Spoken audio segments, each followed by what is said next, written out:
কেন্দ্রীয় ড্রাগ কন্ট্রোলের গুণমান পরীক্ষায় ফেল দেশের আরো 134টি ওষুধ।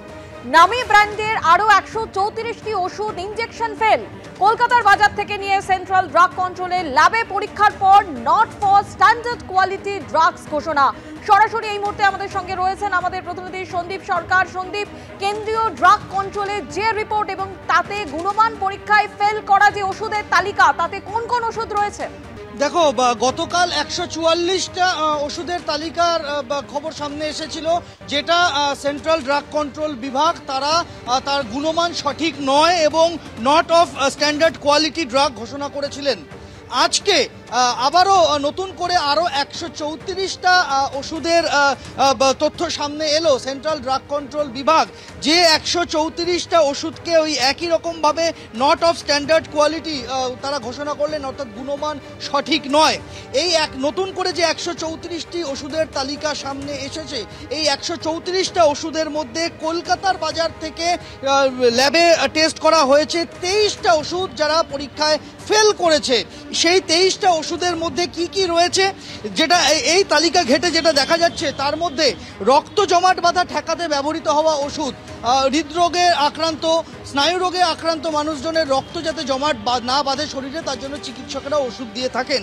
সেই রক্ত জমাট বাঁধা ঠেকানোর ওষুধ, হাড়ের চিকিৎসায় ব্যবহৃত হওয়া ক্যালসিয়াম ট্যাবলেট, বাতের চিকিৎসায় ব্যবহৃত হওয়া ইনজেকশন, শরীরে আয়রনের ঘাটতি কমানোর জন্য বা শরীরে আয়রনের পরিমাণ বাড়ানোর জন্য যে ইনজেকশন ব্যবহৃত হয় সেই ইনজেকশন, অস্ত্রোপচারের সময় যন্ত্রণা উপশমের জন্য দেওয়া ইনজেকশন, ডায়াবেটিসের ওষুধ, ফুসফুসের অসুখে ব্যবহৃত হওয়া অ্যান্টিবায়োটিক ইনজেকশন, খাবার প্যাকেটজাত খাবার দীর্ঘদিন যাতে নষ্ট না হয় তার পচন ঠেকাতে ব্যবহৃত হওয়া ওষুধ, কাফ সিরাপ, চোখের সংক্রমণ এবং কর্নিয়ার সমস্যা সমাধানে ব্যবহৃত হওয়া ওষুধ, ব্যাকটেরিয়া ইনফেকশন ঠেকাতে ব্যবহৃত হওয়া ওষুধ, সাধারণ স্যালাইন, খিঁচুনি কমাতে কনভালশন কমানোর জন্য ব্যবহৃত হওয়া ওষুধ, ভিটামিন বি এর ঘাটতি ঠেকাতে ব্যবহৃত হওয়া ওষুধ, পক্সের টিকা, ক্ষুদ্রান্তের সমস্যায় ব্যবহৃত হওয়া ওষুধ, শরীরে ব্যাকটেরিয়া পরজীবী সংক্রমণ ঠেকাতে ব্যবহৃত হওয়া ইনজেকশন, ফোলা কমানোর injection, vitamin tablet, calcium injection,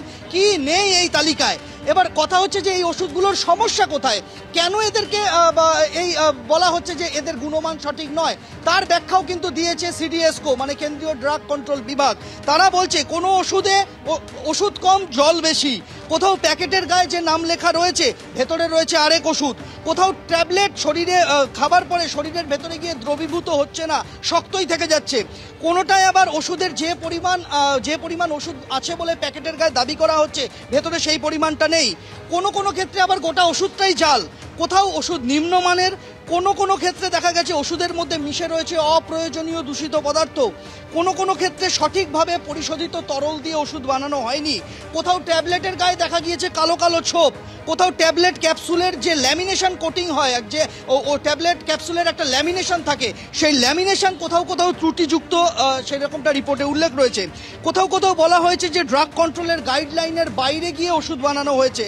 কোথাও একই স্ট্রিপের মধ্যে থাকা ট্যাবলেট, কিছু ট্যাবলেট এক রঙের, বাকি ট্যাবলেট অন্য রঙের, কোথাও ব্র্যান্ড জালিয়াতি করে ওষুধ বানানো হয়েছে, কোথাও আবার অপরিশোধিত তরল দিয়ে ওষুধ বানানো হয়েছে। এই 134টা ওষুধের তালিকা ঘেটে যেটা দেখা যাচ্ছে যে 134টার মধ্যে 47টা ওষুধের ক্ষেত্রে কেন্দ্রীয় ড্রাগ কন্ট্রোল বিভাগ বলছে যে প্যাকেটের গায়ে যে বিবরণ দেওয়া রয়েছে বা স্ট্রিপের গায়ে বা বক্সের গায়ে যে বিবরণ দেওয়া রয়েছে ভেতরে সেই ওষুধ নেই। এবং 5টি ওষুধের ক্ষেত্রে কেন্দ্রীয় ড্রাগ কন্ট্রোল বিভাগ বলছে যে সেই 5টি ওষুধ পরীক্ষা করে সরাসরি দেখা গিয়েছে যে সেগুলি জাল ওষুধ, সেগুলির নিম্নমানের ওষুধ, জাল ওষুধ। অর্থাৎ বলা যেতে পারে গতকাল যে 144টি ওষুধের তালিকার কথা আমরা সামনে এনেছিলাম, যেগুলি কেন্দ্রীয় ড্রাগ কন্ট্রোল বিভাগ নিম্নমানের এবং ব্যবহারের অনুপযুক্ত বলে তালিকা সামনে এনেছিলেন, অ্যালার্ট জারি করেছিলেন দেশের সমস্ত রাজ্যের জন্য, তাতে নতুন করে সংযোজন হলো আরও 134টা ওষুধের তালিকা, যে তালিকা প্রকাশ করেছে কেন্দ্রীয় ড্রাগ কন্ট্রোল বিভাগ।